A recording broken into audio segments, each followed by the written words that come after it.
We've happening? had running the bloody country for too long. Absolutely. Today we have one of Australia's most iconic politicians. Of course I will be called racist. She is Australia's first political prisoner.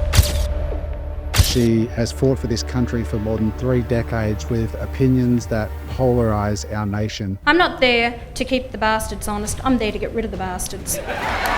Would you allow anyone into your house to tell you when you go to bed, when you eat? Politics is no different. You're allowing someone to come in and tell you exactly what to do. We are paying more for gas than what Japan has. Japan is buying our gas and selling it to other countries. Why are they allowing this? Why is this happening? And that is multiculturalism abolished. Even if they are a Pakistani immigrant, why should they be on your side at this point? Let's define the word racist. What's up, everybody? This is an extremely special edition of Unemployable. Today we have one of Australia's most iconic politicians here in our studio. She's a mum. She is Australia's first political prisoner. She has fought for this country for more than 3 decades with opinions that polarise our nation. This discussion is extremely wide-ranging, and I think you'll be surprised at the level of passion, authenticity, and realness that you will hear out of the mouth of an Australian politician. If you are losing hope for this country, I think you'll find a lot of hope here. I hope that you'll enjoy it. Without further ado, please enjoy this discussion with Senator Pauline Hanson. What is up, everybody? Welcome to this very special episode of Unemployable. Today, we are joined by one of the most famous Australians living. I think so. Extremely recognisable individual. If you see her face, you hear her voice, you immediately know who she is. But, you know, she's Australia's first political prisoner. Right? I want to start with that. She's a single mum. She's a business owner. She has put up with more shit than nearly anybody I have seen in Australian public life. And she's still here fighting for what she believes to be a better Australia and a better future. And so with that said, I want to welcome none other than Senator Pauline Hanson, a local Queenslander, to our studios. Welcome. How are you? Oh, thank you very much. You're very kind. Yeah, when you said those things about Australia's first political prisoner and everything that's happened to me, it's just, my life just went through a flash from the first time I was elected to Parliament to going into that prison, to getting re-elected again. It's been a hell of a life, I can tell you. Yeah, I was reading back over your history in preparation for today, Yeah. and I mean, I'm 50 and I've lived through your whole political career. And, you know, I just want to say before we begin, a huge thank you, because I think time is proving you to be on the right side of history and so many things. And it's not easy in this country to be a politician, but to be a politician that actually speaks their real mind and their real heart. That takes tremendous courage, because it's not bullshit when it comes to you. It's actually what you think. And so I just want to say thank you on behalf of a lot of Australians. When I told people that you were coming on today, you are a very polarising figure. They're either like, No. this woman's the most Yeah. racist woman I've ever met, or I fucking love Pauline. She's the best. I'd more of the latter, and which is encouraging. So I just want to start by, first of all, just asking, how are you today in your life? How are you doing? Actually, quite good. I've had a good break over Christmas, New Year, which I needed it. I'm gearing up for the West Australian state elections and the next federal election that should be called have it about April, May. So it's a roller coaster ride of a life for me. I've got to tell you that. But I was disappointed at the Queensland state elections. Very disheartened by that people didn't vote, and at least we didn't get one seat. So that really sort of is disheartening. But then I turn around and pick myself up again and say, oh, I can't give up. There's a lot of other people depending on me. And so I've got to keep going and hopefully strengthen the party, get more people elected to Parliament, and have a real voice for the Australian people. Because you do have quite a big following now. I mean, what are the numbers for you guys now? Like, how much of the vote do you think that you'll get today? Look, it's really hard to say. People are very fickle. You know, when I'm out in the streets, people say, support you, love you, keep going. You know, the greatest thing should be Prime Minister, all this that I get. And then it doesn't translate to seats at the polling booth. Of course, we are stifled by the major political parties that won't give us preferences. The biggest problem that we have is people don't understand the voting system. They don't know how the preferences work. Now, I was in a room of 120 people and I said, put up your hand who those people that know how the preference system works. Only 8 put up their hand. Wow. That is basically what it's like right across Australia. They don't understand. Do you Yeah. feel that's on purpose? Um, Like, why don't we understand? Why don't the people understand? Why isn't this taught? Where can people learn about this? well, they have to go and find out for themselves if they've got an interest in it. People become very disillusioned with politics. They're not interested in it. They switch off it. It's hard enough for them to maintain their lifestyles and try and put food on the table and roof over the head for their own families without worrying about politics. Governments, both government sides of politics, the Liberal and the Labor, have kept people dumbed down. They don't teach it in school. They don't want them to know how the preferences work. So people walk in there blind, or a lot of people feel, oh, well, my mum voted Liberal, so I'm voting Liberal, or my dad voted Labor, so we're going to vote Labor. Usually they're influenced by the family without taking an interest in looking at the policies and what it means to them. I try and encourage people as I speak to them. I said, just don't vote for One Nation because you see me on your TV, hear me on radio. Politics is about taking an interest in the people that are going to make decisions for your future and your well-being. I said, it's like, would you allow anyone into your house to tell you when you go to bed, when you eat, how you pay bills? They said, no. I said, well, politics is no different. You're allowing someone to come in and tell you exactly what to do. Know who you're voting for. Research my policies. Research the candidate. Know what they stand for. Ring up, ask them questions because it's all about you and your future. I said, my time's nearly finished, but I said, it's about your future. To that end, just for the listener, while we're on this subject, we've set up a webpage, unemployable.com.au/One Nation. And what we've done there is we've got all of your policies, put them together in one document. And we've also done something fun where we fed them all into into Google LM. And we said, give us a pod, because it turns documents into podcasts using AI. Yeah. And we said, make a podcast, explains all of One Nation's policies to us. And so we've put that podcast on that page as well. So you can download it and listen to a 25-minute podcast that goes through every One Nation policy taken straight from your website. We went through it to check how woke it got and whether it started to, talk against your agenda. It didn't. It actually was quite neutral and explained all the policies beautiful. So if you want to go and get that, you can just go to unemployable.com.au/One Nation, or go to One Nation and read the policies yourself, because we've all done that in preparation for it. And there's so many of the policies that once you read them, a lot of Australians would agree with most of them. Some of them, probably not, but many of them they would. It's full common sense. Can we touch on what you were saying for a little bit? Because I'm admittedly someone who's always voted Liberal, and I've done that because I thought that was in the best interest of small business. I'm at a point since 2020 where I've taken more of an interest in politics, and I'm a little bit disillusioned because of the way that COVID was handled and the way that I think the people that I thought had my back perhaps don't.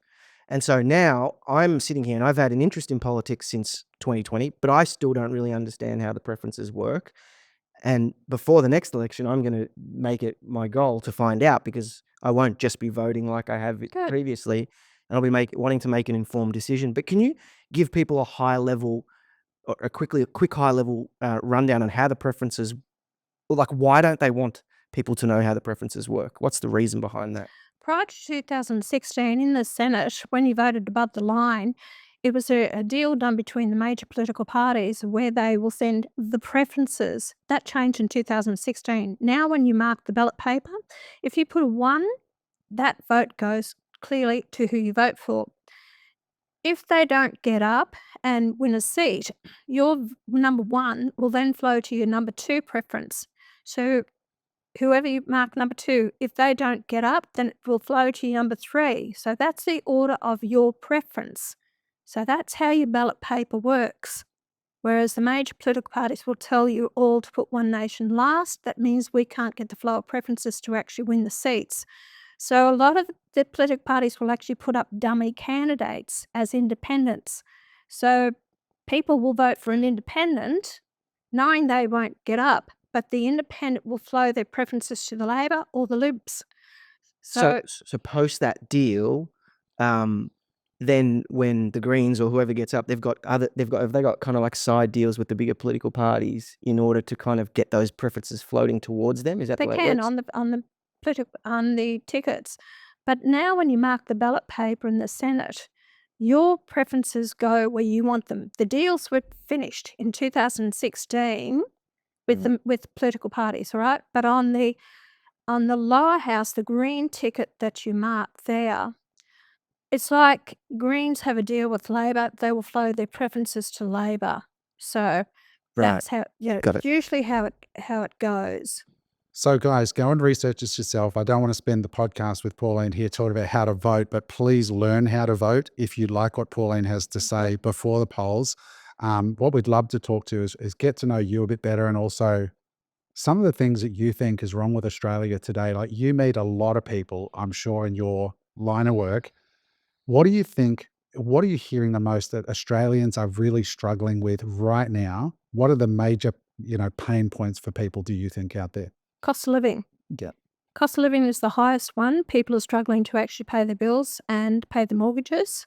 The other thing is the climate change. That fear-mongering has caused the governments to spend so much money in an area that is not benefiting the Australian people, to allow them to get decent education, healthcare, hospitals, infrastructure that we require. So it's been a lot of fear-mongering that's gone on without scientific proof that it is actually happening. We've lost a lot of industries, manufacturing, so that's jobs that we've lost.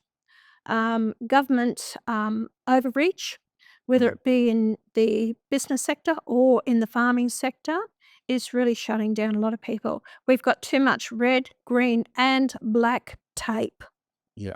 and that's a big problem that we have. So What is black across tape? Aboriginal Okay. black tape, whereas you can't move forward, development or anything can't happen because you've got to get approval from it. And that was the case when they brought in the Aboriginal Heritage Act in Western Australia. It's been deleted now, it's gone.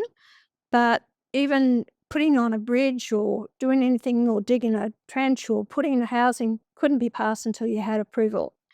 That's a big problem in Australia. And all of that is how is that tying into, do you think, the cost of living? Like, what do you think is causing the cost of living crisis? The main thing is the climate change and the restrictions that people are putting on it. The cost of living is driven by the cost of electricity.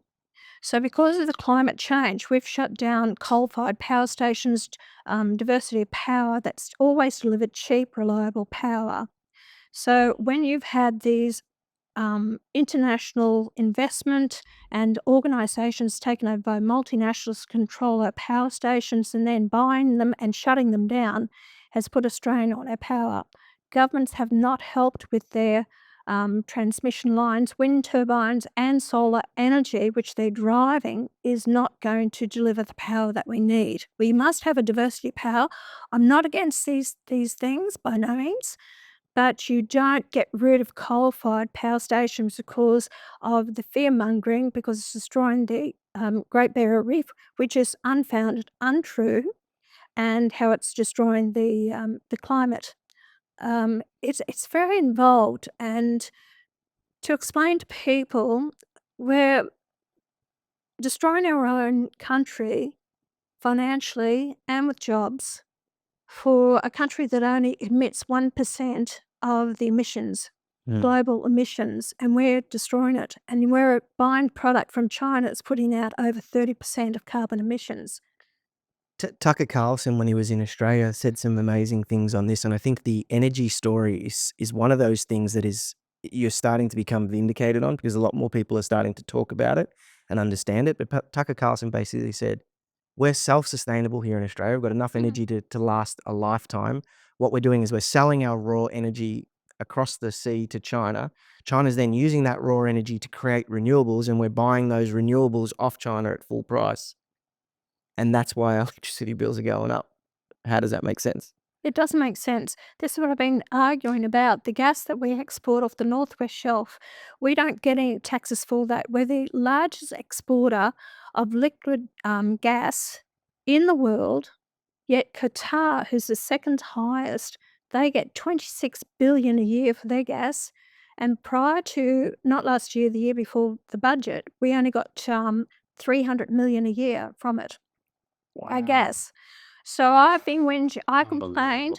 Yep, I complained. I've researched this right across it.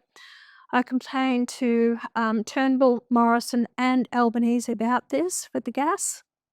They've actually now changed it. It's called a PRRT, Petroleum Rent Resource Tax, which means that any investment into the country, and this was started under Labor, any investment put into it, they gave them up to an 18% uplift, up to even 32%. So if you put in 100%, you were given 118% tax deduction on your money. So any profits, you're actually... So what's happened over that period of time, your three main ones, Shell, ExxonMobil, and Chevron, have accumulated to this date approximately 360, which I spoke about over a year ago, up to $400 billion in tax credits because of the PRRT tax relief.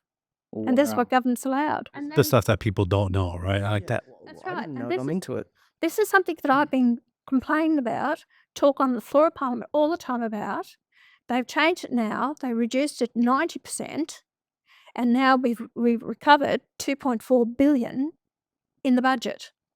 But that's nowhere near what we should be doing. We're actually now importing gas because we're running short of gas.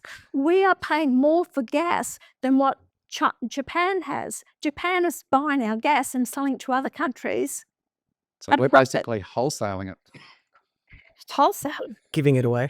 Correct. Why are they allowing this? Why is this happening? Why Because is this we've happening? had idiots running the bloody country for too long. Absolute idiots. These people that are elected, they're all yes people. They don't think for themselves. They don't research. The ministers are not up to it. That's why I'm so angry about this gender diversity, that putting women into places or men into places that are not capable of doing the job. Because purely for the fact of their sex, we've got to have the best person to do the job. And some of that, People who- that science is based on pretty thin science in that space, right? Like yeah, we'll get to that separately. Yeah, But gender diversity and this wokeness. I know is a that's problem. another thing. That's another subject. that was one of the great things I saw in the inauguration speech today when Trump said something along the lines of, we're going to return to a colorblind and merit-based society where it doesn't matter what race, creed, or color you are. It's all about merit and being the That's right been person my- for the right position. My words, time and again. I do not get people as candidates or put them in positions purely based on their sex or their race. If you can't cut the mustard with me, you won't be around me. You won't have a job. Yeah. One of the things that we try and do on this podcast is try and like always steel man, so come up with the strongest argument possible for things we disagree with.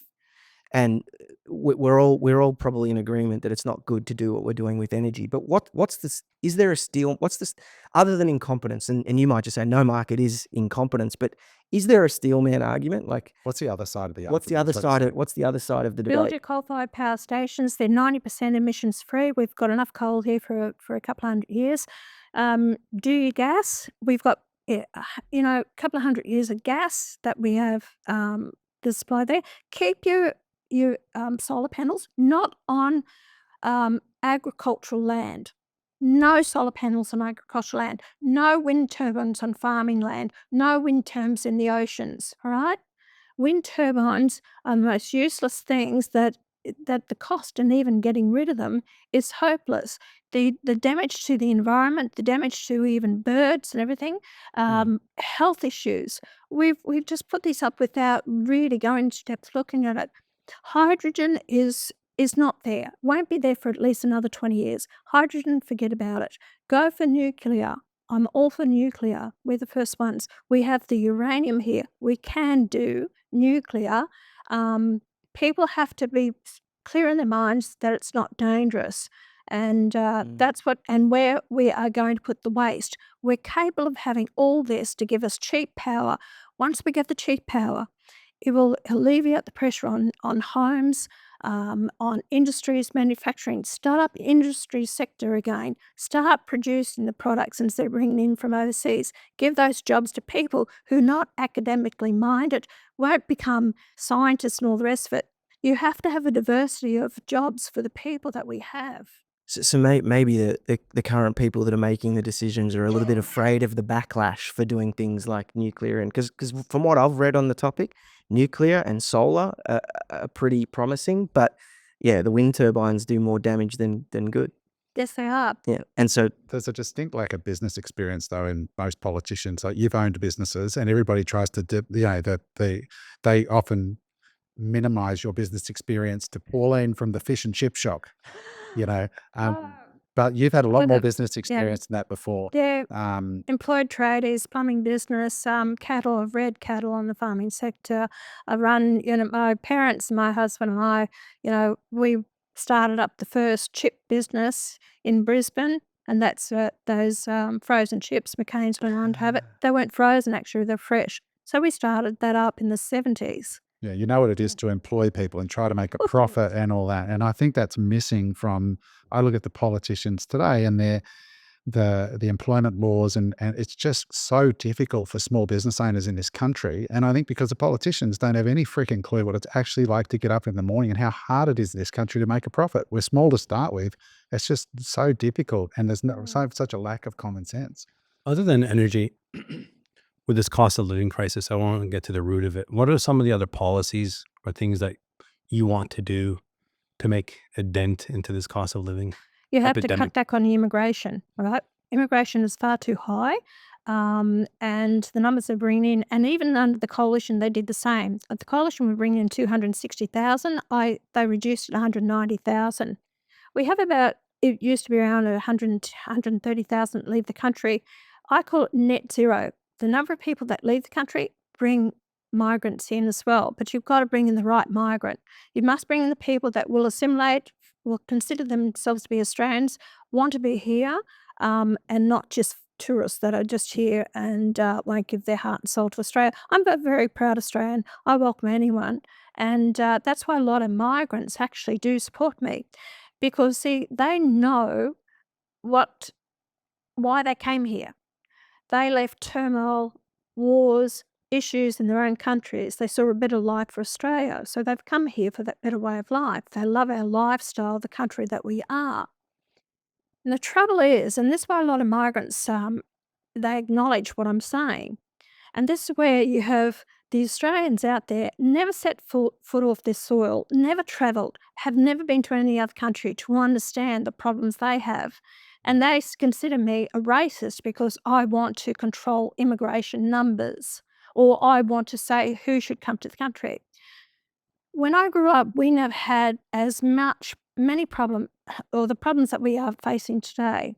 When you see another synagogue, and when you see the destruction and the hatred, or the Palestinian marches that are happening in our streets in their thousands, and the turmoil and everything like that, that was in Australia that I grew up in. And this is because they encourage multiculturalism, which I have always opposed, right from 1996. Multiculturalism was based on as the melting pot of the world. So all these different cultures would come together, but you would maintain your own culture, your own beliefs, that type of thing. That creates division in a society. And that's why I said we are multiracial, but multiculturalism doesn't work. In the last couple of years, it's quite amazing that leaders around the world, including John Howard, have said multiculturalism hasn't worked. I called it out in 1996. So call it out for what it is. And people to assimilate feel connected. They must feel that they can speak the language. We're not encouraging people to speak the language enough. People aren't assimilating. We're giving out money for them to maintain their own cultural beliefs, so dance or language or all the rest of it. Why are the taxpayers paying for that? They've come here to join us. I'm very, very firm on this matter. You're not alone. That there's a lot of countries and a lot of citizens of many countries around the world, UK, USA, Europe, that are starting to really make immigration an issue for governments, and they're bringing their displeasure with the situation front and center. A lot more people I'm seeing from Australia that are talking about it on X, Twitter. Yeah. Um, and you saw this from so far back. What are some of the things that allowed you to see it so long ago? And why do you think now? Is it just that it's getting so much worse now that it's becoming so much more No, it's called mainstream? common sense, right? If you if you have a problem, if you have an issue, you've got to have foresight. As a politician, it's just not coming up with these ideas. You have to be a problem solver. Mm. You have to see where it's going and just it's as in business too. You know what your business requires to make that business successful, and you have these. I'm not saying that I don't believe all politicians have it. I Mm. don't think they want to step outside the box. I don't think they want to draw attention to themselves. I don't think they're problem solvers. And that's why a lot of the work that I've done with the coalition, the former coalition, when I had the balance of power, they'd bring their legislation to us. We'd actually go through it and we'd pick out the problems with it. And then improve it. One minister said to me, she said, it's great working with you. She said, we put up good legislation, but you make it better. Because you've got to have that mindset to say, okay, what's your problem here? What's your issue? What's the best way to go about it? And you've got to have foresight to see what the If issues may be. talking about foresight, if you do stop immigration, like to net zero, property prices will go down, no doubt in my mind about that. The other issue, which I'm not saying is a good or bad thing, I just believe it will happen Yep. because the property prices and the housing affordability crisis in a large way is being driven by this massive hundreds of thousands of people coming every single year. Yeah. So property prices will absolutely be affected, in my opinion, and I'd love to hear yours if it's different or the same. But the other issue is in modern Australia, it's very rare now to find, I don't know what the right word is, but you go to a coffee shop and it's Spanish people and I love it. They're great people, but you rarely see what, first, like a generation Australian, like it serving you and in your accommodation business, all your cleaners are Brazilians. There's no Australians. What would happen? Because small business, a lot of them are saying, I just can't get Australians when I put up a job. I just can't get them. So if we cut off immigration, what do you think will happen to property prices? And where are these jobs going to be filled if Aussies aren't going to do it? Right. We're actually behind in the housing, about 650,000 houses that we require that we haven't got now. Australians will take up the slack with it. It will actually, and you keep it. We need to cut back the immigration at the moment because, as I said to you, coming here is horrendous. And this is all the time, every day. It's not just happening here on the Gold Coast, it's happening Australia wide. We've actually foregone a lifestyle in Australia that we used to have. That's why people were coming here. Do you want to do that? I actually took my son to the Ipswich Hospital there last year. Do you know that he had to walk out? He was in so much pain and agony, and they said, "Oh, you got to stay." And I said to the nurse, I said, "Look, I've got no problem." I said, "I'm the queue like everyone else with my son." But I said, "How long is it going to take?" She said, "Oh, 10 hours. 10 hours waiting." That's not the Australia knew of. I went to a medical clinic, no doctors in that medical clinic. Then you have people sleeping under the bridge in Brisbane or sleeping in the parks, which I've gone out there with my van to give them a feed. Well, but half So, those doctors and right, nurses are immigrants. there's quite a number of them. And why have we lost so many? Because of the COVID and the restrictions. A lot of them resigned through COVID because they threw in their jobs because they wouldn't have the jab. And that's another big mistake that the government made over it. I'm fighting for 2 foreign doctors to stay in Australia because one's a spinal surgeon from the UK. They won't recognise her. She's got to be supervised. Yes, she's got her degrees over there. This is the stupidity that we have with the bureaucrats that can't see past their nose. We've lowered the standards. I've spoken to doctors. We've lowered the standards for foreign doctors coming in here of their ability to speak English. Are we going to lower our standards because we actually want these doctors in the country? Are we going to have another Patel? So you have to look at this in the real context of what it means. Are we, lowering our own standards? in Australia to get the workers, as we have with the building construction industry. The people that we're bringing from some of these countries are not up to the standards. We've dropped a lot in Australia. Immigration, look, immigration is very important, but you've got to maintain our standard and quality of life, and that's what I've always fought for. If we don't do something about it, we're going to become a third world country. I was driving down here, and I tell you what, the roadside, the care maintenance, it's not there anymore. The rubbish, it's just getting people accept it, and you go along with it. You say the property prices will drop. They may drop initially, but most people are in their houses. It's not really the equity in the house because they're not going to move anywhere. That's their home. But the higher the prices go to maintain it, it's going to that means that the next person wants to buy it, they've got to find a bigger deposit. They're taking out a bigger loan from the banks. They've got to mortgage longer. They're forfeiting a lot more of their wages to pay their mortgages. So at the end of the day, who's winning? I don't disagree. I mean, I find it, I've been a beneficiary because I own multiple properties of this boom, and I don't like what's happened. I've just seen this huge wealth gap open up. And I think it's a travesty that in this country, people who are not entrepreneurs and business people who are in public services and nurses and stuff, Trying to own their own they home. can't own their own home anymore. Correct, Like, because the that's, prices. So We've it's spoken about this a benefiting. lot. so I'm not saying it's a bad The thing. banks and governments are benefiting from it, and it keeps the prices going up because it suits follow the money trail. Do you think Australians will vote for something where prices will go down but will benefit the greater good of the country?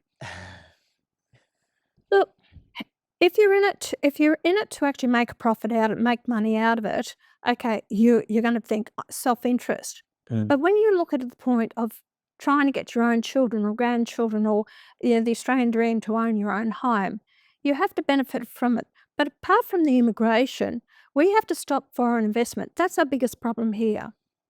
Foreign investment that we're allowing these people to come in Australia, buy up the housing, then let it sit and they go back. And in the last census, they estimated there was 1 million houses not lived in on census night in the last census. And they do it because it's a safe place to park money and that sort of thing. Correct. Yes. And it's not just our houses. Like when you go to Bali or Thailand, you can't buy anything up there. It's all leasehold because they're not selling anything to foreigners, but we sell our farmland, we sell all of our stuff. Maybe you could speak to that as well. Well, that's been my policy for years, and I'm pleased to see that Dutton's now going to take up stop foreign investment for 2 years. You know, this foreign investment, students could buy an established house, but they had to sell it before they left the country. None of this is investigated. They don't investigate anything. State governments aren't going to pull this up because they're making all the stamp duty, the taxes on it. Mm. I'll tell you this one too, Land people tax don't in realise. Victoria's gone ballistic. Correct. Yeah. And then you've got to build a house in Australia. How much do you think of that is actually taxes? I don't know. Of 100%. What do you think? How much is taxes? Well, you might correct me, but I heard this story secondhand, so I don't know if it's a true story. But someone was speaking to one of the major builders at a golf day, and the major builder said, "Oh, a block of land that used to be 150,000 is now 450,000." And he said, this is allegedly, that 187,000 of that is taxes. And so I don't know if it's that high, but it's something To ridiculous. build a house is 44% is taxes. Of the build of the house. Yes. Not the land, just the house. Just the house. That's to the build a house. house. 44%. 44%. Yes. If you add up, I guess, the land taxes and the And GST and the and- tax and the yeah, payroll has- tax and labor and yeah. Wow, that's high. Well, that's the thing. Like, most people don't realize how. I didn't even That's realize that I everything. sold property for like 15 sugar. years. I didn't realize it was that high. That's what I'm saying to you. It's behind the scenes that people don't understand. These things should be addressed. So you address the taxing in the housing, the cost of materials. You look at reduce immigration to stop the pressure on our infrastructure at the moment. Like I said, we're 650. Your prices house will not drop overnight. You've still got the take up that's going to happen. We're 650,000 homes short, by all means. Can I, sorry, just on the immigration thing, because I know when I said, hey, we've got a really special guest coming on the pod, a lot of people, their first question was the immigration thing. I think it's the thing that sometimes polarizes people. You're getting a lot more support for it, but a lot of people are like, oh, but what, you're just going to stop people from coming into the country? Am I understanding what you're saying, that your solution is more a temporary freeze on immigration, net Yes. zero, rather than zero forever? That's right. You have to. You manage it in a managed way with your immigration. At the moment, we can't take any more in. In 1 month, we brought in January last year, it was 125,000. The month after, it was 100,000. So you can't keep bringing these numbers. Between 22 and 23, we brought in 737,000 migrants in the country, 1 year. And they said it was for their skilled labour. Of that, only 51,605 were actually skilled labour. And of that, only 1,800 were of the construction industry.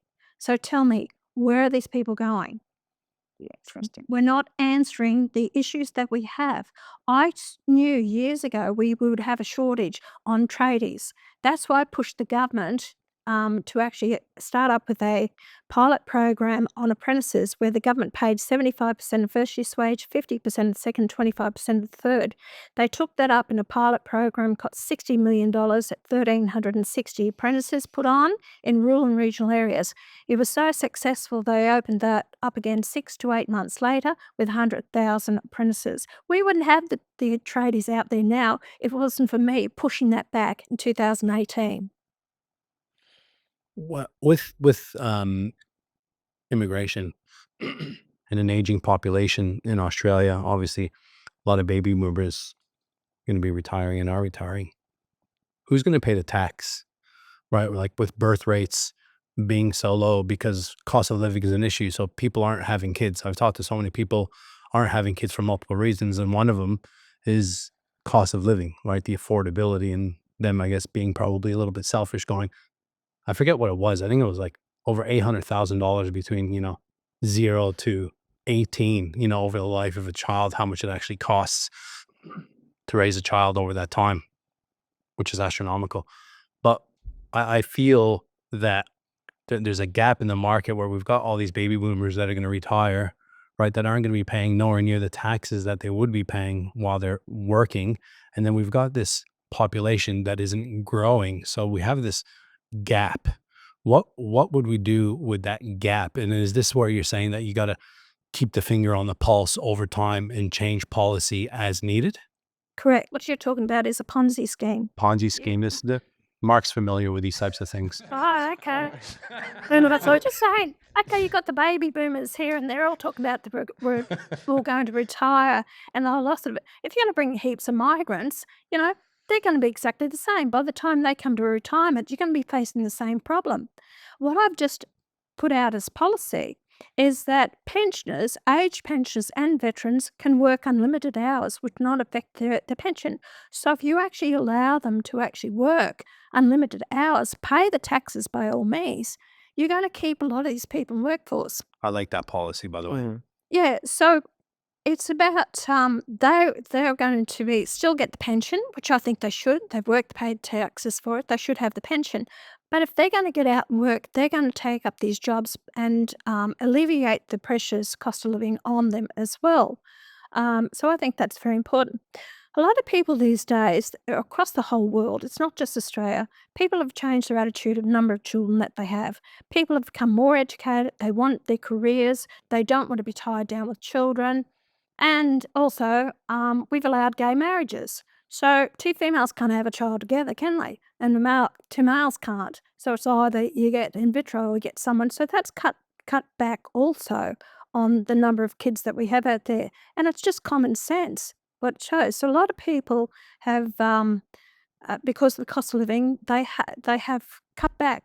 What I'd also looking at is taxation, where I would like to, and I'm not going to release it now because I'm putting out this policy, to look at how we encourage either partner, the male or the female, to actually stay home if they've got children and not having to go to work. So that'd be the case. Now you talk about, getting jobs. We are so slack in this country. We've got so many people on unemployment benefits for 10, 20, 30, 40 years. We've got fourth generation that are actually, it's common that in the family you don't go to work, you get on welfare. We've just had this government say that if you're a single parent, you've got a child, it used to be up to 8 years of age. Now, if your child's 14, we're going to pay you welfare to that child's 14 years of age, so you don't have to go out and work. And in the meantime, we actually then are funding for their childcare. This is one of my favorite policies that you have is your stop the rorts policy. That's literally, I think, what it's called. So what we do is that people will only get welfare 2 out of 5 years. Over a period of 5 years, you may work for 6 months and you can't get a job for 3 months, but then you work another 8 months and then you get, but only 2 out of 5 years. Put a stop to it. People have to start being responsible for themselves. If they're aged or ill or that, we provide for them. But if you're capable of working and you just like the lifestyle of not working, sorry, you're not going to be on the pay packet. It's not only welfare. Listen, it's also you've got the healthcare packages that goes NDIS. with it. Oh, don't get me an NDIS. Yeah. I want to talk about NDIS So, because it's a Wow. real so that's sticky what I'm saying. We actually have to bite the bullet. The political parties won't do it because that's their voters. They don't want upsetting. Once you hand out the dollar and you give money to people, they're not going to do anything to change the vote. So they've got them all. I would love to see It's interesting. the statistic. I know you said it before of people dying of starvation in Australia. Yeah. It'd be quite low. It would be But- very hard to die of starvation in this country just because of the amount of handouts. And this is a very, very fickle topic for me as well. That for me that's my biggest issue with the whole system is that you show me the incentives, I'll show you I'll show you the outcomes, and the fact that through COVID we did it, but the fact that we keep giving these incentives for doing nothing, I think is breeding a lazy workforce, They're right? buying votes from these people Right, who they're don't understand. literally buying votes, and that's why I think immigration is such a polarizing topic because I'm like, well, if the people that are here are not going to get up and work, like, who's going to do it? Like, and it's such a nuanced issue. Do you know how many people got on the unemployment? Yeah. Tell us. Approximately 900,000. On unemployment. And how much is what is Yep. unemployment and how much is it? What do they get? How do they get paid? Yeah, fortnightly they get paid. It's around about $360, $400 a week. I can't put no finger on the amount right now. Yeah. But then they can, earn a little bit of money on top of that. But it's all the other benefits: rent assistance, healthcare, all the subsidies. travel, all the rest of it. So you get plus, that type of thing. So there are people who generally do, but every time I turn around, I'm listening to a business or a farmer that's wanting workers. They can't get workers. I can't believe it in a country like this. Or they've got to have a system where they have to apply for the job. But someone who hasn't got the qualifications is applying for a job to be a doctor or whatever. That's stupid. And they're allowing to get away. It's not investigated. Yeah, I'm from Canada originally, as we discussed off camera, and I just came back from Canada over Christmas. We were there for about 3-4 weeks, and very similar to Australia in regards to immigration. And what people don't see is when you go back once every couple of years, you see a lot of change. When you're living in it, you don't see a lot of change. And I've seen a massive amount of change in Canada over such a short period of time with their immigration policies. Yet it's the same issue. There's so many people that are unemployed, right? That are actually Canadians or Australians. And I think people need to keep record, right? Next time you go to a coffee shop, or next time you go to a restaurant, or next time you go to hire a laborer of some kind, whether it's someone cutting your grass or whatever it would be, right? Keep note on how many people are actually Australian and how many people aren't Australian. And that is a major, major, major issue because, like what you said, Mark, is we're breeding that it is okay not to work. And it is a major issue because me being a business owner, right, and so is Adam and Mark and yourself, it's becoming harder and harder to get quality people, to get quality team members.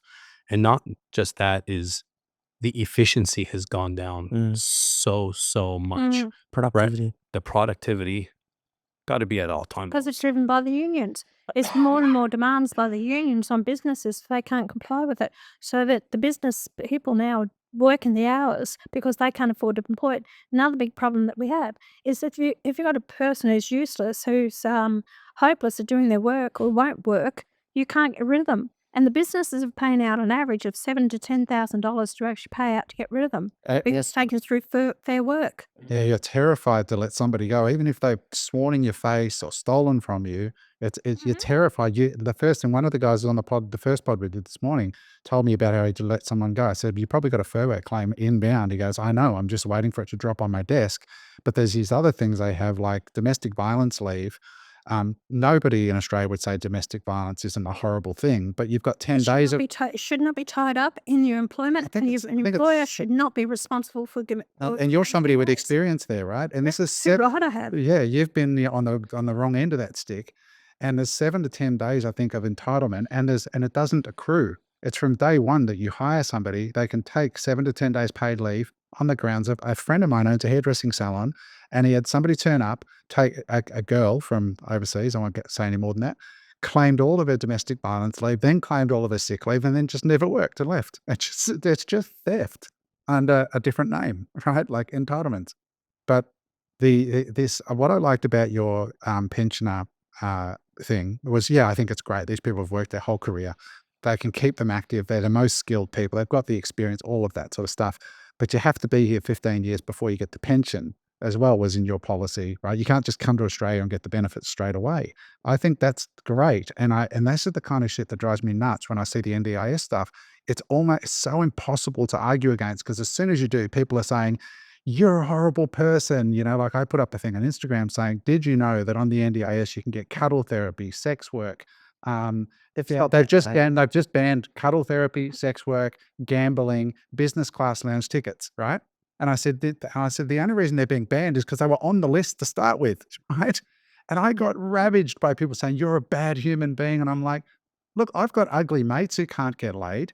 Why should they're just as lonely sexually, right?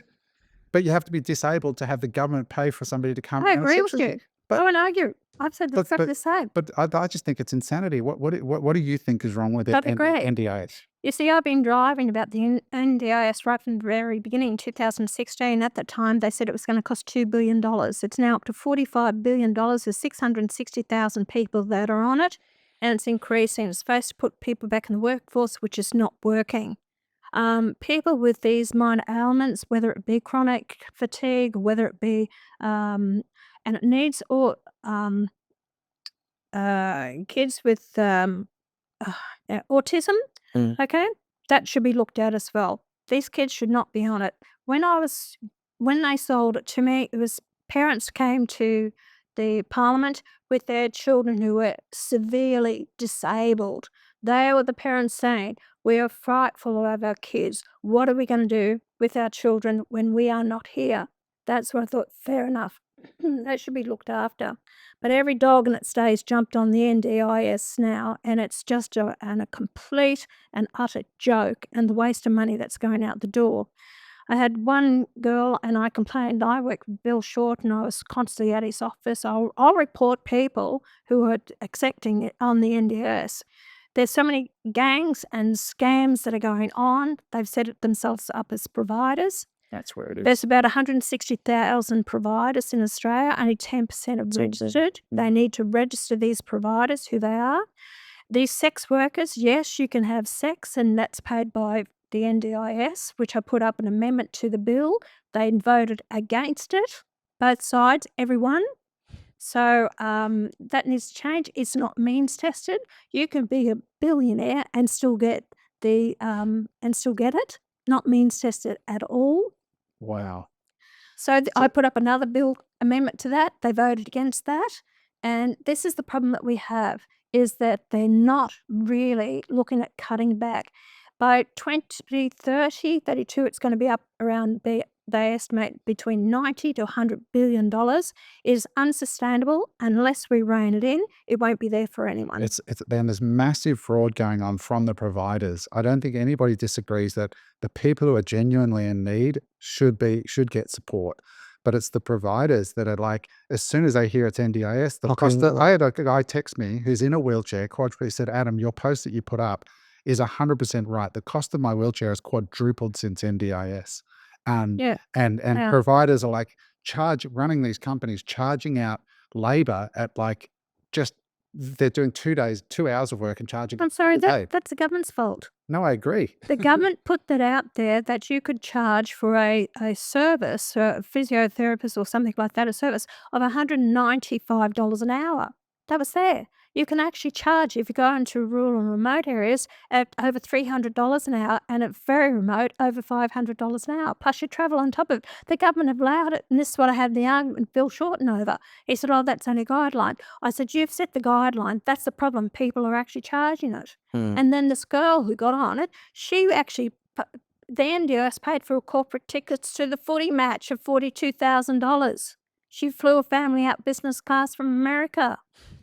We needed those in Australia. We Part needed of government efficiency. we No, that's why I keep rounding them up all the time. Don't worry, I got on with Bill Shorten. He was the best one. Under the coalition, they were hopeless, absolutely hopeless, and do anything about this. They did nothing about it.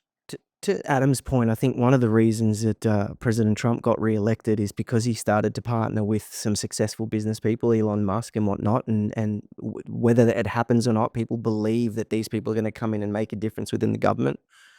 Where are all our private partnerships and people in public that can come in and make a difference and help? Do they exist? You have your lobbyists that will actually come from the companies and organisations. They will actually talk to the government. They're very helpful at times. They come to me and talk to me, and that's where I get a lot of my information from. I've even had meetings with the unions as well. Okay, so I want to hear from their point of view what it is. But when these organisations get too big, like the coalition will look after the multinationals, the big end-to-town business, and you're driving policy based on that, or the Labor government is bound to the unions. That's not what governments are for. Governments are there for the people to come up with the best legislation policy for the interests of the majority of Australian people, not being driven by these organisations that are funding them. That's why I have a problem about donations to the political parties. And see, the Labor Party is dictated to by the unions. Albanese can pick who wants as ministers, but they have to come from either the right or the left faction, which is controlled by the unions.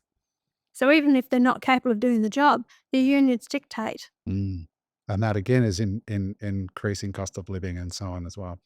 Yes. I want to change gears because there's a lot of strong words being said here, and I love the fact that you can say them. Even if people don't agree with them, even if people think you're racist, I personally want to live in a country where at least we can hear people's voices and we can make our judgment. We can have the conversation so people can become aware and start to demand more and better. After COVID, and we'll get to that in a minute, but I think this is a good segue to talk about your run-in with Senator Maureen Faruqi. I don't know if I'm saying it right. Maureen. Maureen Faruqi. And I want to read this. It's only 2 sentences, right? One is what she said, and the other is what you said, and the fallout, because a lot of people just don't understand the importance. Like Elon Musk said, free speech only matters where you're willing to defend the rights of somebody you disagree with, and I think that's a really salient point. It doesn't matter if you're defending somebody you agree with. It's when somebody says something you don't agree with. So the statement that she put out, I think it was on Twitter X, and this was on the day, September 9, 2022, when Queen Elizabeth II died. And she said, "Condolences to those who mourn the Queen. I cannot mourn the leader of a racist empire built on stolen lives, land and wealth of colonised people. We are reminded of the urgency of treaty with the First Nations, justice and reparations for British colonies, and becoming a republic." So that's what she wrote. And you responded, "Your attitude appalls and disgusts me. When you emigrated to Australia, you took every advantage of this country. You took citizenship, bought multiple homes and a job in Parliament. It's clear you are not happy, so pack your bags and piss off back to Pakistan."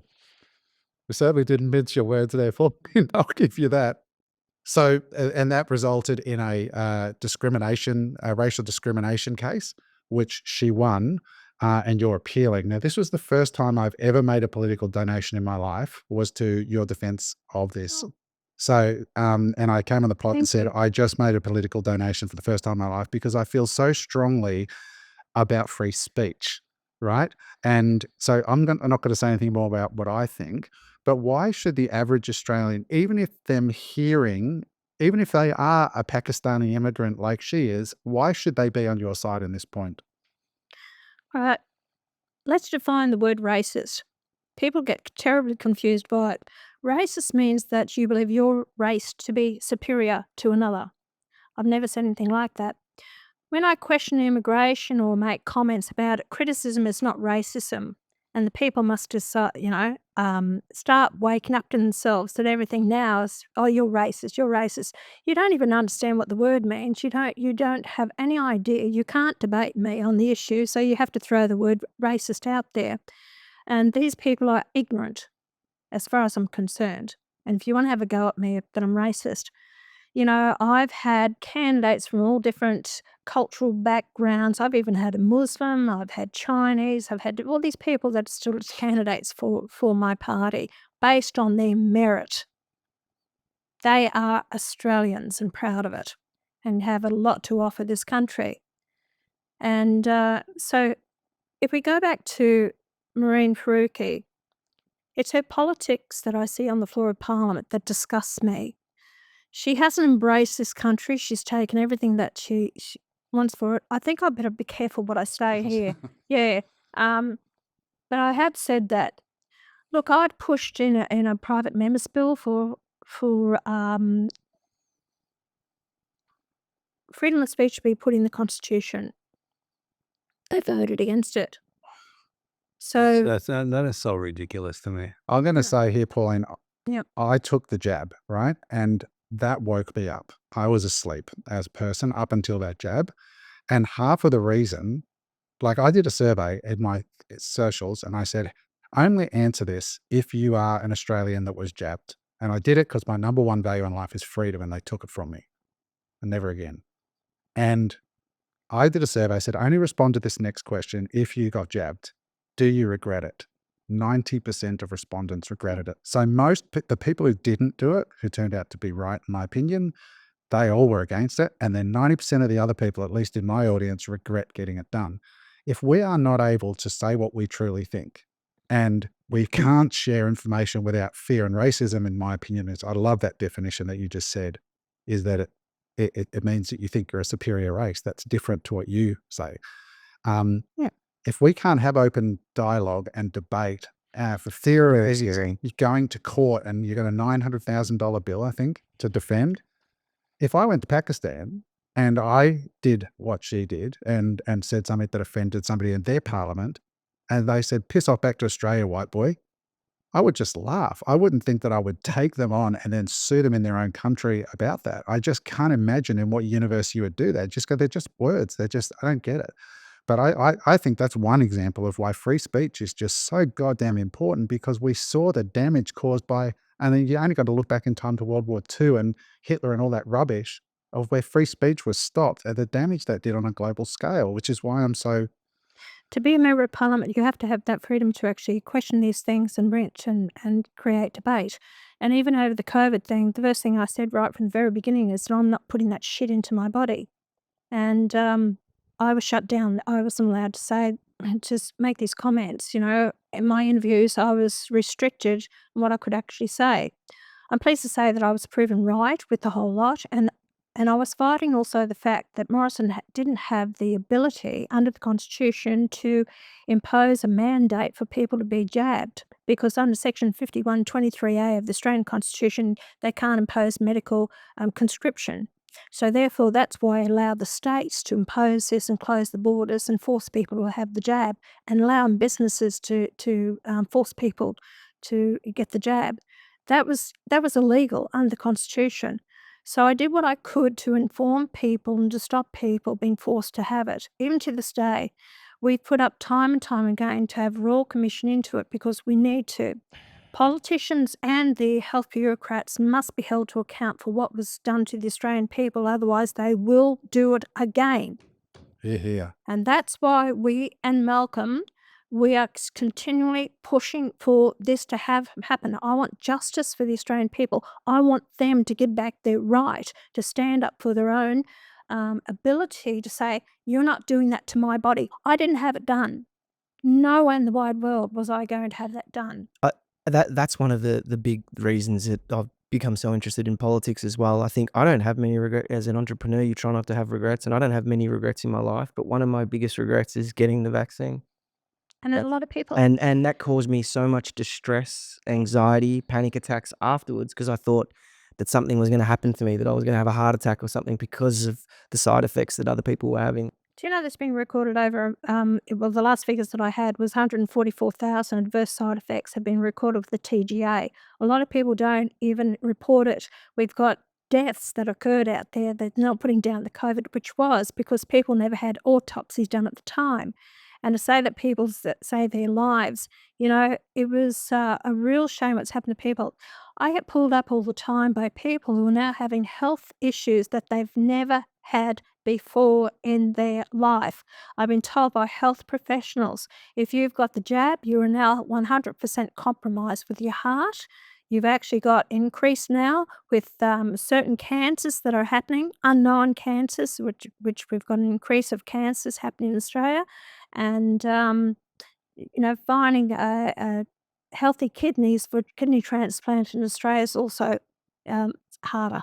Pauline, just while we're on this, because I know right now there's going to be people listening to this, a lot of Australians, and their blood's going to be boiling right now. And if what we've made said, this conversation could not take place if that misinformation bill that they tried to shove through in the middle of the night didn't get stopped. And I'm going to talk about that with you in a minute, and also the e-safety commission stuff.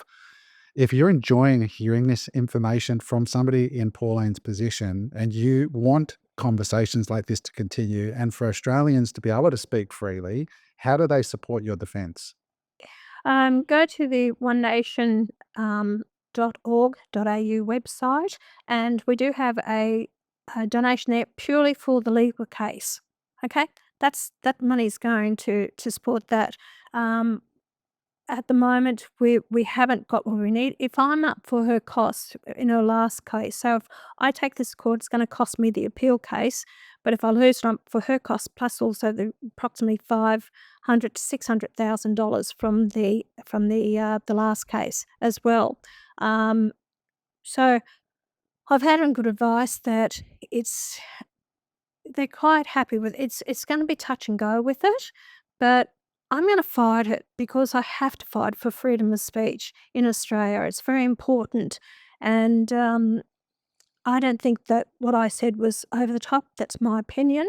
I was direct. I didn't mince my words by no means, but she wasn't questioned. I never took her for her comments, so it's only about me, what I've said to her. I just want to say to the listeners, like you can you can say what you like about the quote, whether you like it or you don't. At least you know what Pauline thinks. At least you know who you're voting for, right? Like I don't get a sense from any of the other leaders of who they really are, and I like the fact I think I know who you are. Well, But I just want to say this: go and donate, guys, because it actually matters. This stuff, like, don't be politically lazy. If go over there and just help with the defense because it's a very, very important part of our way of life. and like, I would never sit here and promote to an audience who I think they should vote for. I still haven't even decided myself, God's honest truth. But the most scary thing for me about being in a country where I can't sit and have the conversation about it, either online or with the horse's mouth, have the actual conversation about Yeah. what somebody thinks, that is a really scary place. Where we have some of our best entrepreneurs that are leaving the country next year, and there's others that I know about.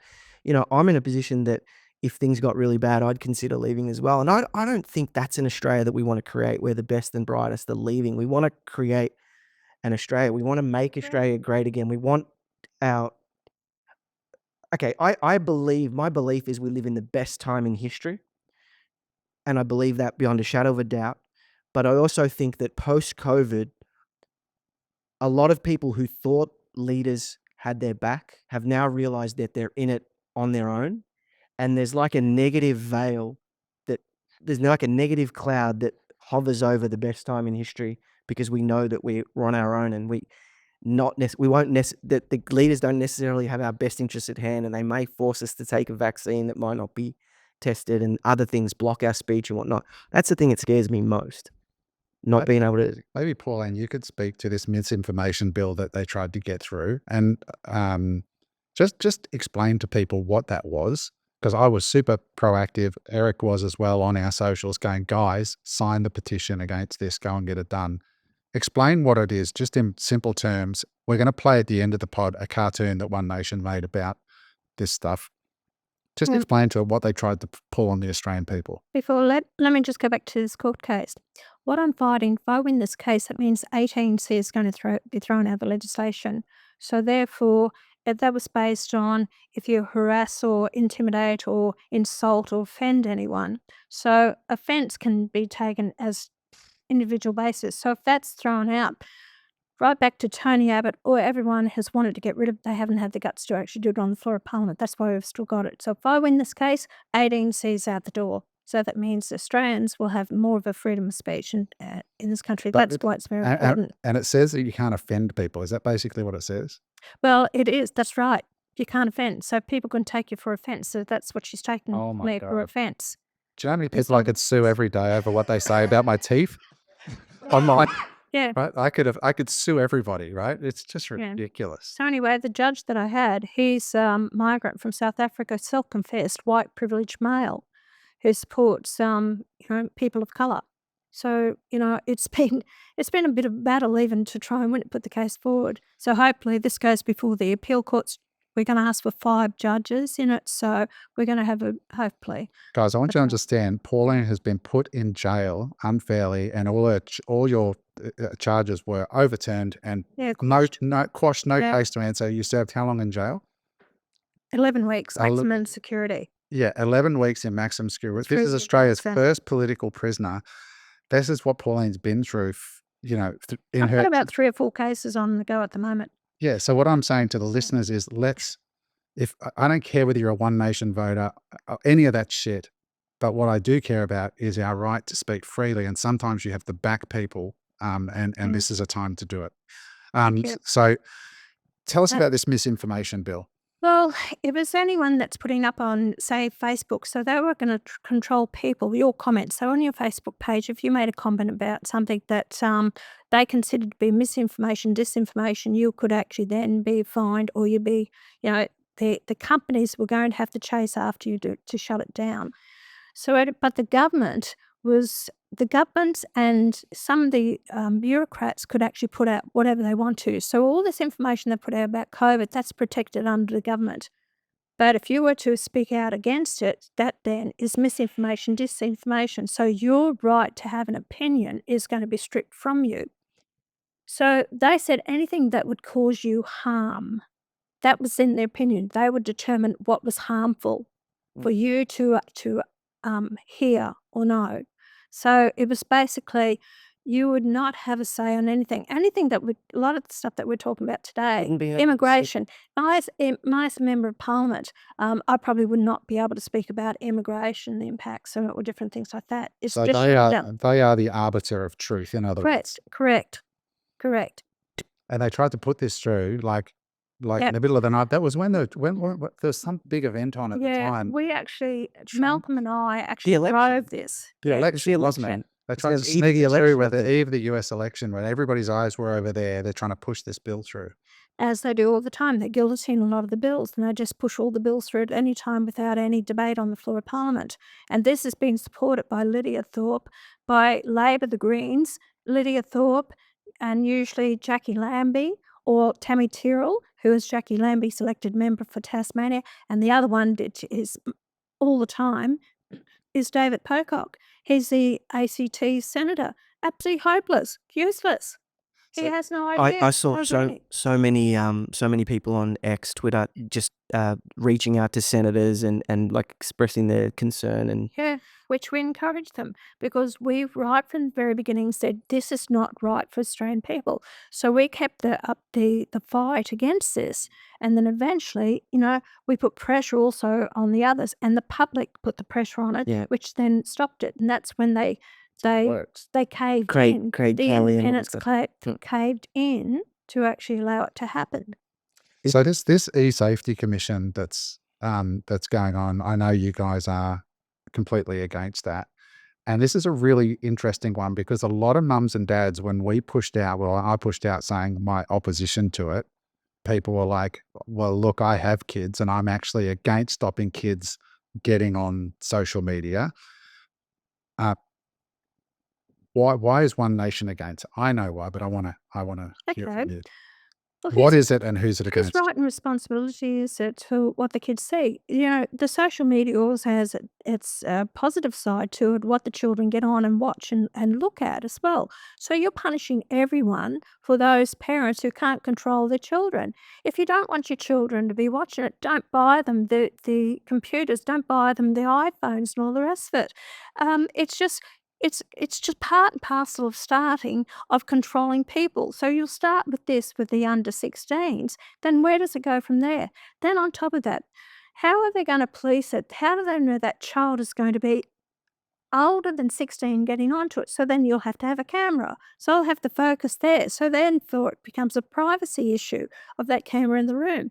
So it's just, I can't see it being policed properly, but it's a parent's responsibility. Take control of it. There's parents who say, when I see these kids on their phones all the time, and it irks me that you take them to dinner or a restaurant or anywhere, and everyone, even the people, adults now, are on their phones when you're supposed to be socialising.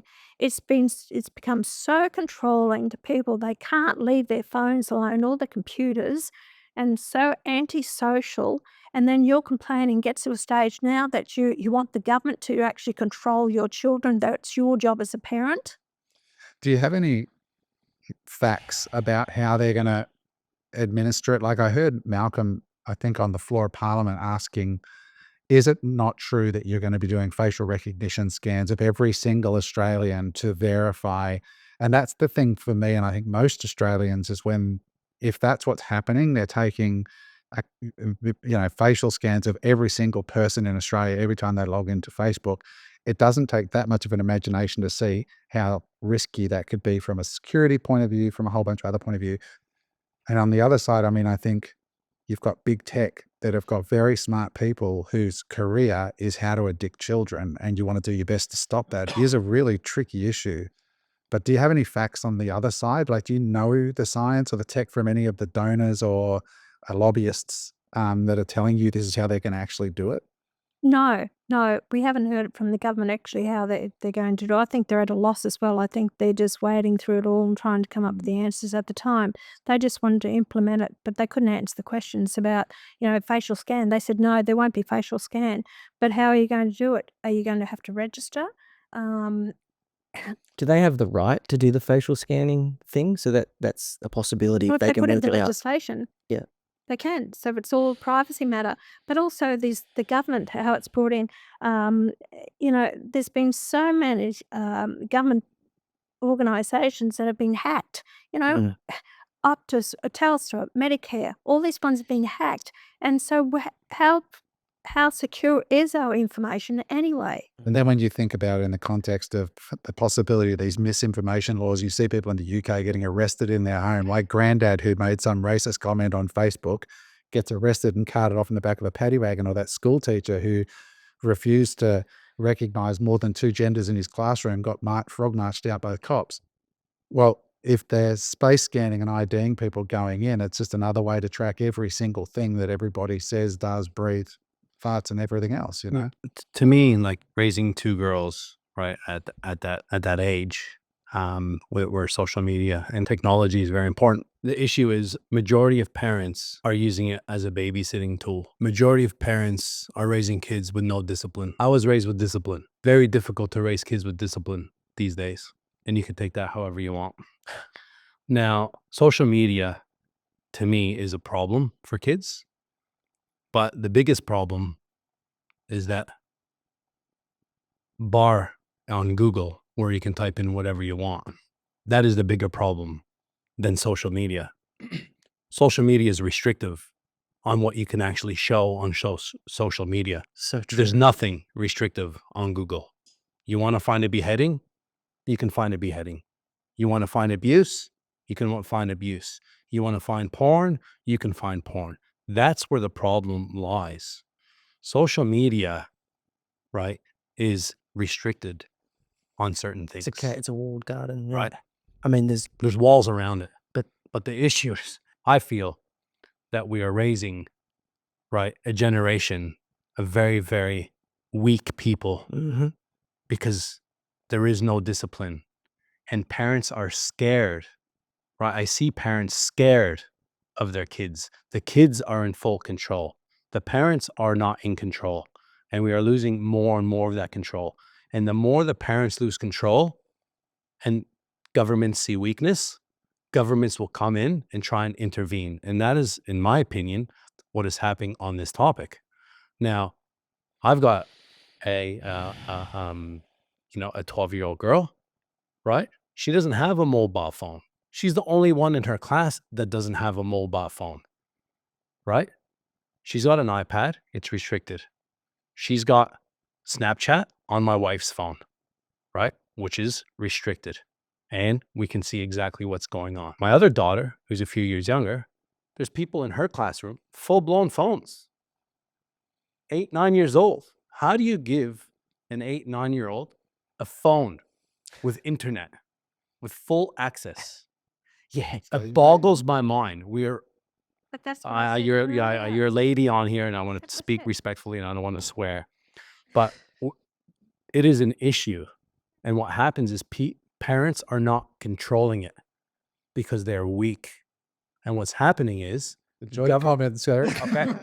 honestly, You're right. governments are now coming in and intervening because the parents can't But it all control it. started with parents when they No took away 8-year-old right of the parents to actually discipline their children, or taking out the rights of their teachers to discipline children in the classroom. There is no discipline. That people are That's scared because to no discipline respect for kids. voices of authority, whether it be the parents, Like- teachers, or whether it be policing.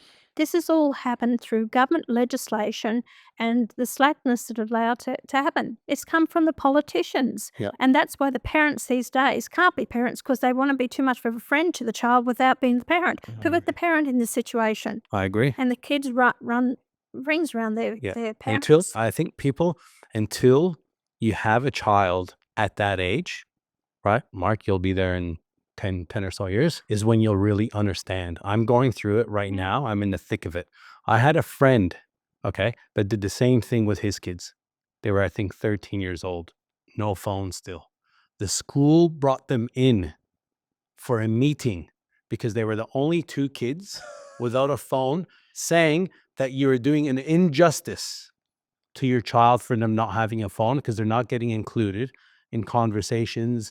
And when kids are, hey, let's catch up and go to the shopping center. I was going to say mall, shopping center, and go here and go there. They're not being included. It's an injustice. I highly recommend you giving your phone to your kid. Wow. This is the shit that's going on in real time Yeah. right now. While we're in the classroom, Pauline, can you talk to us a bit about your education and white shaming stuff? Because that's interesting. I read that policy about how kids, again, I see it in America and I see it in your policies. Like I say, Elon Musk is on a warpath against the education system over there and the universities, and how they're producing people who, what he calls a mind virus.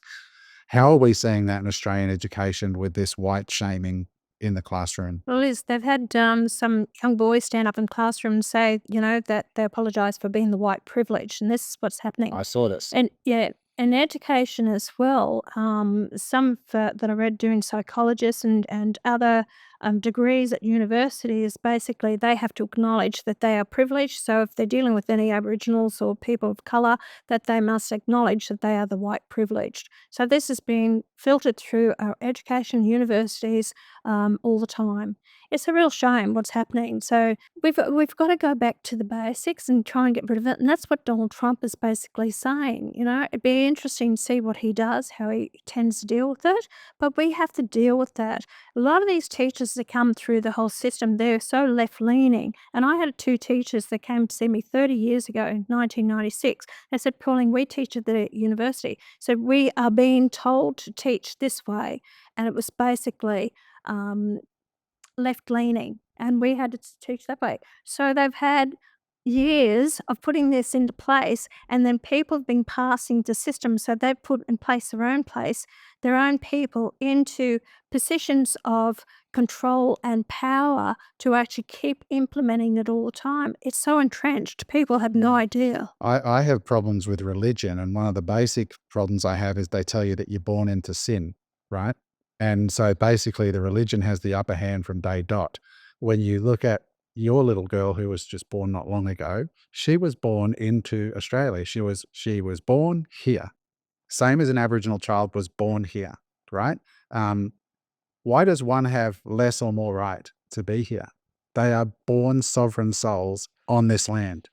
And it's not racist to say or anti Indigenous people. It's just when I watch my friends have Australian children born on Australian soil, in my mind, spiritually, ethically, morally, they are on equal footing.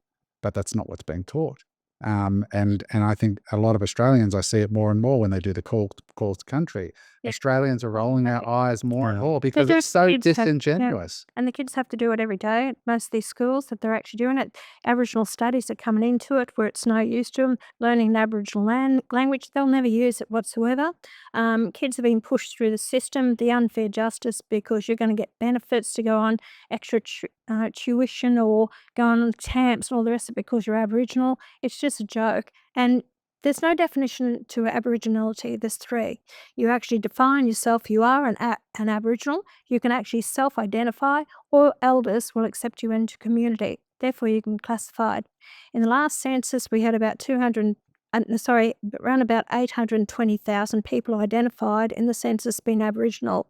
From the census prior to that, it increased by 25.3%, whereas the average population in Australia only increased by 8.7%. More people are jumping on the census claiming definition that they are Aboriginal.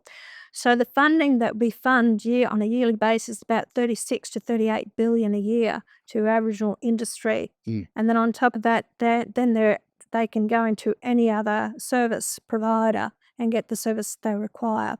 So it has been lopsided. The land, and I'll just tell people these facts. The land that is actually under Aboriginal native title at the moment is 54% of the land mass. There's another 10 to 12% under determination. So for 3 to 4% of the population owns 54% of the land mass. And The Voice, I'm glad it went down. I was the first one to come out against The Voice. It was divisive, and it was not good for the country. That went down with the majority of Australians voting against The Voice, which I'm grateful for. But that was the precursor to actually then dividing Australia into a nation within a nation, which we were going to have the Black Nation, the Aboriginal nation.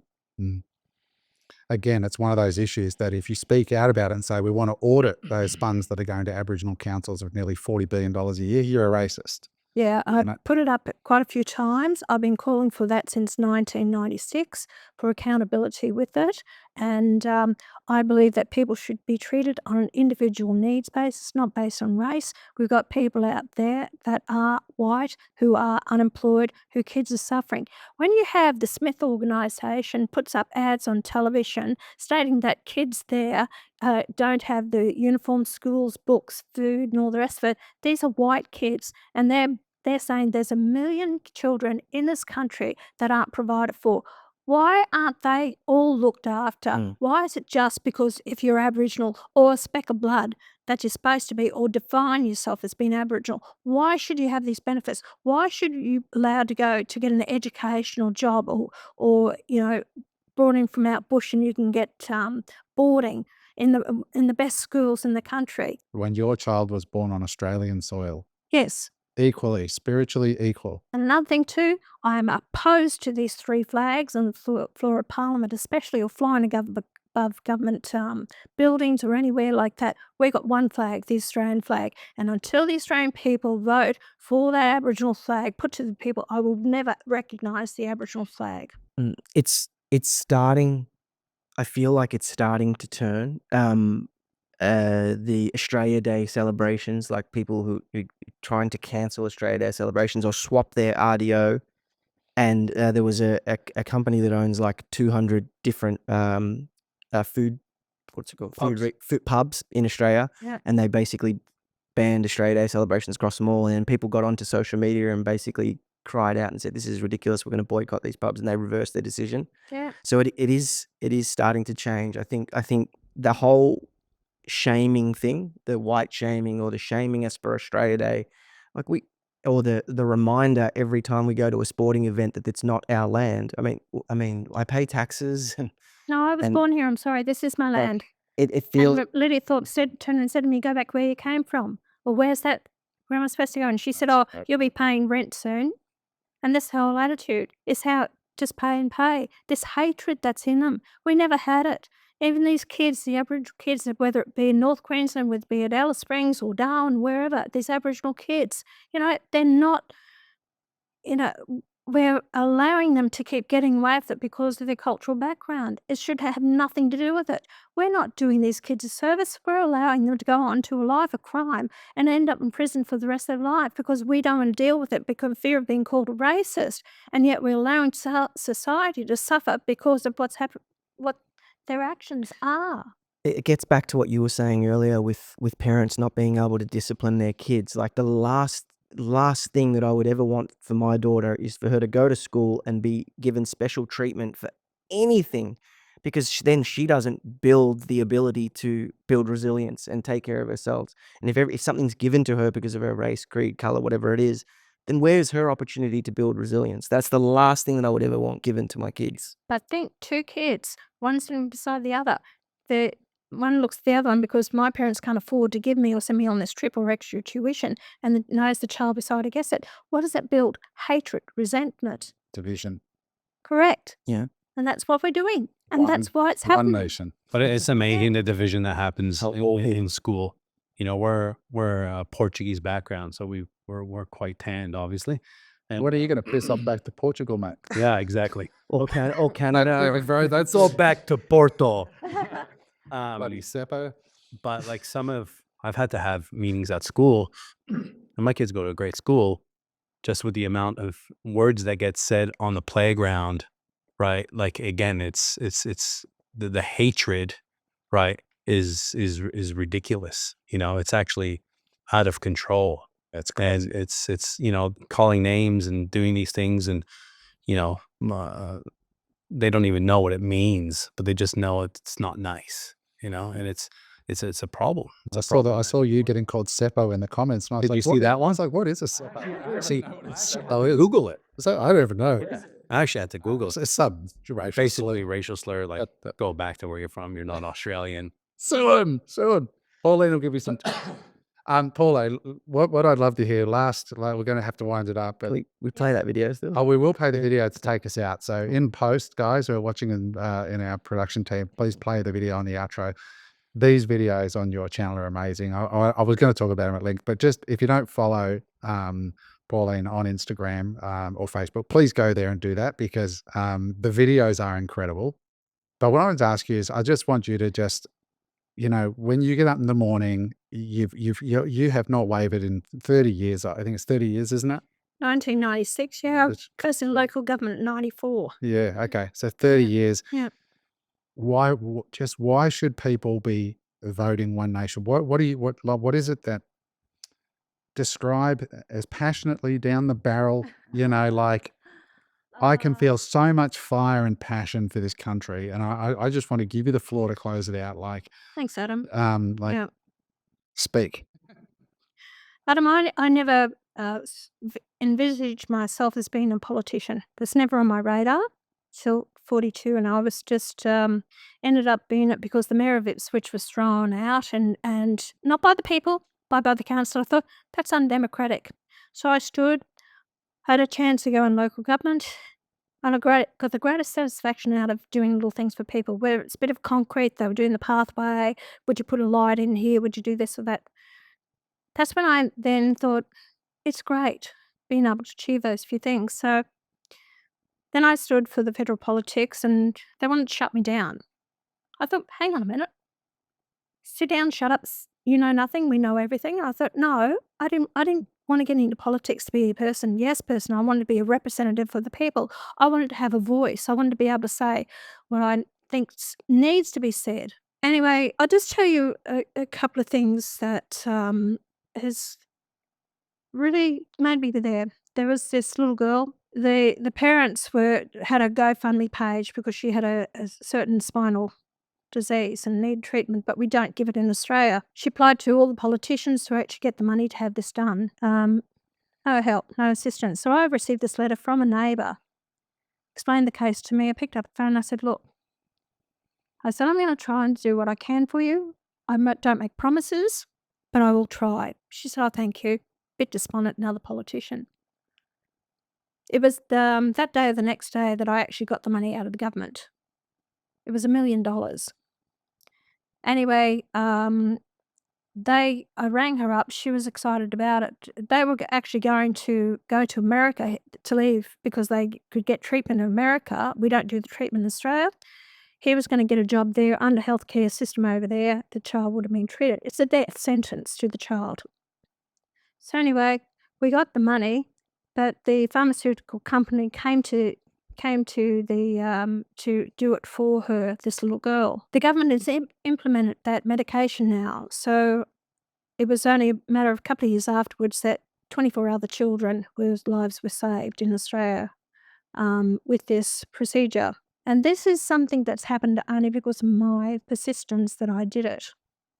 And you see other things like another couple there and ready to be deported out of Australia, been here since 2011 for no reason, just a simple mistake, whereas I was able to turn around and get their deportation overturned and going to the minister and stating their case. So saving businesses, people's veterans, just the pleasure that I get out of fighting for these people, whether it's legislation that's going to impact people, their way of life, people feel it's hopeless. Why talk to politicians? For any time they'll say, I said, look, I'm not your representative. Can you go to, when you have, they don't do anything. I hear that all the time. They don't do anything. And people are just screaming out there for someone just to listen to them, to understand how their life has been impacted by legislation that's ill thought out, not good for the people of the country, but these self-serving politicians who are there for their own jobs, their own positions. And that breaks my heart. It really does. And, I've done 5 going overseas I've been to Afghanistan to see what it's like in defence. I've done the submarines, I've done the border force, I've done with the Air Force, and I've done with the Army. To listen to these people, these soldiers, and what they're putting their lives on the line for us as a nation, yet we don't stand by them as well. So there's so many areas that the farming sector is on their knees, screaming out for some help because the average farmer now is 54 or 60 years of age. And we're losing that ability to be a nation to feed ourselves because of sheer stupidity and from these gutless politicians. So I think it's a passion of mine that as long as I can keep fighting for the Australian people to get common sense out there and make a difference to these people in some little way or not, I know that I just turn around. I know my staff. We have men who've gone through family law issues and even women that are on the verge of suiciding. And then once, they've spoken to our office and I've given them some sort of hope, they've got their lives back. Just those things, family law is a big issue with me as well. But everyone's not game to do it. It's too hard. Everything's too hard. We're not going to deal with it. And they don't put the time and effort into it. And that's what's lacking, I suppose. My career will come to an end in the next, 3, 4, 5 years, who knows? But, I'm at the end of my time and I'm trying to get more people elected to Parliament that have the passion and dedication that I have, that carry on the work that I've started, because we so desperately need it from these people who've taken up positions purely for their own, self-interest, that haven't got the fight or this country at heart and the people. So it's really the people. I care about the people. Pauline Hanson, thank you so much. I've listened to a lot of Australian voices in politics. I don't think I've ever listened to somebody that I believed as much as what I just heard then. I think I speak for all of us sitting here. Thank you. Thank you for all of your service to this country. And it's been an honour to shine a spotlight on your work and One Nation today.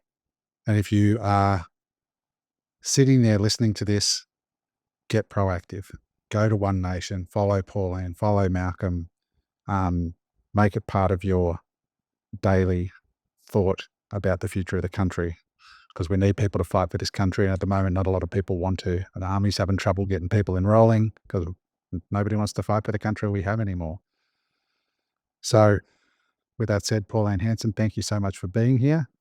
Thank you Thank you. for coming as well, the team. And we appreciate you, and just know you have, I mean, you clearly know you made a difference, and we appreciate you. Thank you so much. Thank you very much, Eric, Thank you. Adam, Mark. Thank Thanks you. for having me on. Thank you. Thanks. Hey there, I hope you enjoyed that episode of Unemployable. If you'd like to watch another episode, just click there.